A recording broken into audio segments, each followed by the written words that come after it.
What's going on? Welcome back to 100% NUFC. So I sense a rant coming on here. So this is the review from yesterday's game against Norwich City. It finished at Carrow Road. Norwich City 3, Newcastle United 1, and I have to say that was a piss poor performance.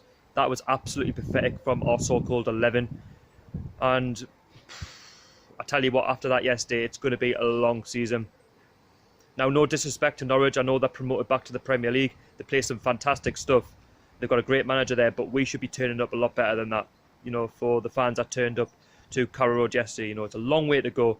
For the lads to deliver a performance like that is totally unacceptable. Now, don't get us wrong, Norwich City fans. If you're watching, you deserve to win the game. If you play anything like that this season, you will stay up. Your manager is great. You play a good way of football, and you've got a good philosophy there at Carrow Road. And I think, you know, you're going to have, like I said, a good season.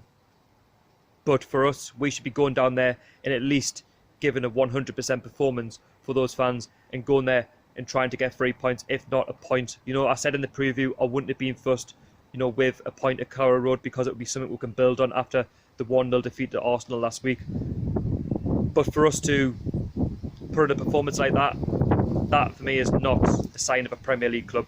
That there is a sign of a Championship club that is pretty much in the wrong league. You wouldn't think that we were the Premier League, you know, club from last season, and Norwich were the Championship club from last season. And a lot of our fans were doing, you know, Norwich City disservice before the game. They were like, oh, we should be going to Norwich and getting 3 points. We should be going to Norwich and, you know, winning the game. No club in the Premier League has a divine right to go and win at any ground. You've got to go and give a performance. And we didn't do enough to get the 3 points. Yes, I agree that we should be getting 3 points, but we've got to, you know, have the performance there to get the 3 points, and we didn't. And as I've said before, it's going to be a long, long season. Me putting Newcastle in 17th place now doesn't seem like a bad idea, the way we've been performing under Steve Bruce. I've heard a lot of fans say already that Steve Bruce should be sacked after 2 games. Now, for me, he wasn't my first choice. He wasn't my 100th or even 1,000th choice. But at the end of the day, we've got to give Steve Bruce a chance. And to call for him to be sacked after 2 games, for me, is morally wrong. I do respect those fans. I do want him sacked because he's not Rafa Benitez. But the point is, I'll give him 6 months. You've got to give the guy a chance to see what he can do with the squad, to see if he can motivate them, to see, you know, if he can get some games won. You've got to remember this time last season, Rafa Benitez didn't win his first game until November. And yeah, you could say that he had a bit of a tough run, but at the end of the day, we still didn't win a game until November. Now, Steve Bruce, for me, the bigger pressure is on him than Rafa Benitez because he isn't Rafa Benitez. And of course, his record stands more for a Championship club than what it would say for a Premier League club. And at times, yes, he is clueless, but the point is, you've got to give him a chance to see what he can do over the season.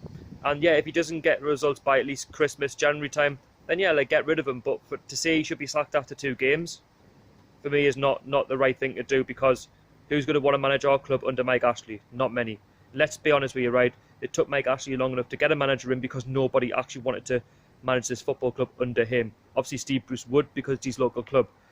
And in terms of the performance yesterday, the blame doesn't just go on Steve Bruce, but it goes onto the squad yesterday, because once they cross that white line, they've got to go and deliver for the fans. And for me, they didn't deliver for the fans whatsoever.